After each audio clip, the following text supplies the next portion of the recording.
મિત્રો, શું તમને ખબર છે કે મોટા ભાગના લોકો તેમના જીવનમાં ફાઇનાન્શિયલ એટલી મોટી ભૂલો કરે છે કે જીવનભર તેમને પૈસાની તંગી રહે. મિત્રો, આજે આપણે આ વિડીયોમાં 5 એવી મોટી ફાઇનાન્શિયલ ભૂલો વિશે જાણીશું જે લગભગ દરેક બિગિનર કરે છે. બરાબર, તમે એને ટાળી શકો છો, પણ એના માટે તમારે વિડીયોને પૂરો જોવાનો છે. આપ સૌનું સ્વાગત છે મારી યુટ્યુબ ચેનલ સ્ટુડિયો ઓફિશિયલમાં. મારું નામ છે જીગર પટેલ.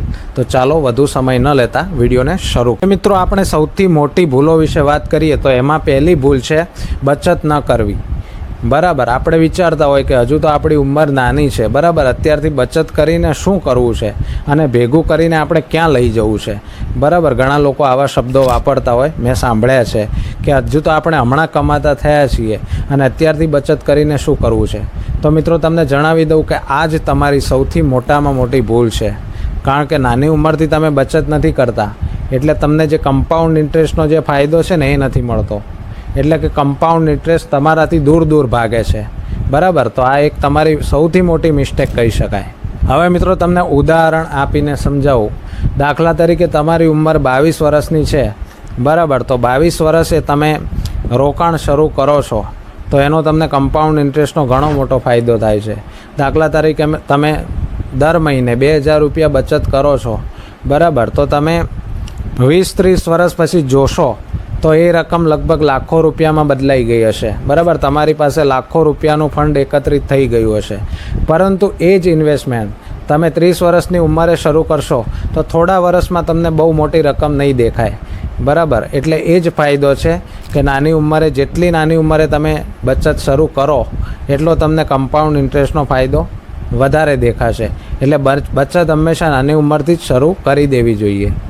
હવે મિત્રો, ભૂલ નંબર 2 વિશે વાત કરીએ તો જરૂર વગરની લોન લેવી.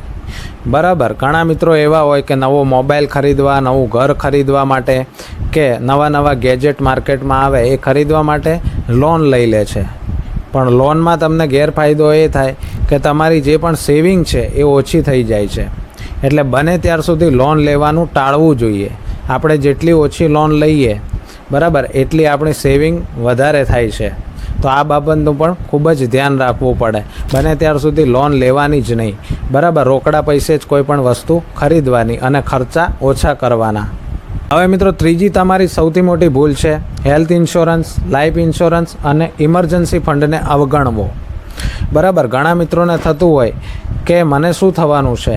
બરાબર, હેલ્થ ઇન્સ્યોરન્સ કરીને આપણને ફાયદો શું છે? દર મહિને 1000 રૂપિયા કે 2000 રૂપિયા આપણે ખોટા નાખી દેવા. બરાબર, પણ હેલ્થ ઇન્સ્યોરન્સ અને લાઈફ ઇન્સ્યોરન્સ એ તમારું જીવન બચાવી શકે છે. ઘણીવાર ક્યારેક ન બને ને તમને એક્સિડન્ટ થઈ ગયો તો તમારું જે પણ ઇમરજન્સી ફંડ હોય છે, બરાબર, તમારી જે પણ સેવિંગ હોય છે એક ઝાટકે પૂરી થઈ જાય છે.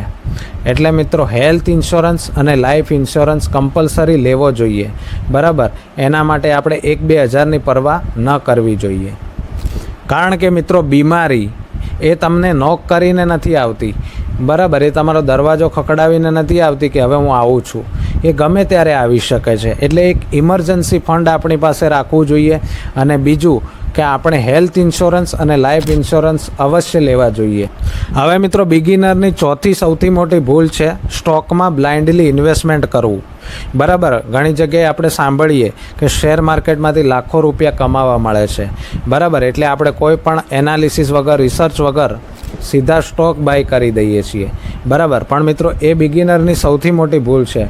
કારણ કે ડાયરેક્ટલી કોઈ પણ પ્રકારના શેર ખરીદવા જોઈએ નહીં. એ ખૂબ જ રિસ્કી ગણાય છે. જો મિત્રો ઇન્વેસ્ટમેન્ટ કરવું જ હોય તો શરૂઆતમાં તમારે મ્યુચ્યુઅલ ફંડ ખરીદવા જોઈએ. અને ત્યાર પછી તમને નોલેજ હોય તો પછી તમે સ્ટોક્સ ડાયરેક્ટલી બાય કરી શકો છો. પણ શરૂઆતમાં તમારે મ્યુચ્યુઅલ ફંડ્સ ખરીદવા જોઈએ. હવે મિત્રો, મ્યુચ્યુઅલ ફંડ શું છે, બરાબર, એના વિશે તમને નોલેજ ના હોય તો મેં એક વિડીયો બનાવ્યો છે, એની લિંક હું તમને ડિસ્ક્રિપ્શનમાં આપી દઈશ. તો એ વિડીયો પણ તમે જોઈ શકો છો અને તમારું ઇન્વેસ્ટમેન્ટ ચાલુ કરી શકો છો. હવે મિત્રો, બિગિનરની 5મી સૌથી મોટી ભૂલ છે લાઈફસ્ટાઈલ ઇન્ફ્લેશન. બરાબર, લાઈફસ્ટાઈલ ઇન્ફ્લેશન એટલે શું? તો મિત્રો, તમે જેમ તમારા પગાર કે તમારી આવક વધે એમ તમારા ખર્ચા પણ વધતા જાય છે. એટલે તમે નવા મોંઘા મોબાઈલ લ્યો છો, એના સિવાય તમે મોંઘા ગેજેટ ખરીદો છો. પણ એની સાથે તમારે મિત્રો એ પણ ધ્યાન રાખવું પડે કે જેમ તમારી આવક વધે એમ તમારે તમારું સેવિંગ પણ વધારતા રહેવું પડે. બરાબર, તમે તમારી આવકની સાથે સેવિંગ વધારશો તો તમને એનો ઘણો મોટો ફાયદો જોવા મળશે. જો મિત્રો જીવનમાં તમે આ ભૂલો ટાળી દેશો ને તો પૈસા તમારા માટે કામ કરશે. કારણ કે મિત્રો જીવનમાં પૈસા કમાવા કરતાં અગત્યનું છે પૈસાનું મેનેજમેન્ટ કરવું. તો મિત્રો આજના વિડીયોમાં બસ આટલું જ. જો તમને વિડીયો ગમ્યો હોય તો વિડીયોને લાઇક કરી દેજો અને મારી ચેનલ પર નવા હો તો ચેનલને સબસ્ક્રાઈબ પણ કરી દેજો. કારણ કે હું આ ચેનલ પર ફાઇનાન્શિયલ ફ્રીડમની વાતો કરતો રહું છું. તો ચલો મળીએ એક નવા વિડીયો સાથે. જય હિન્દ, જય ભારત.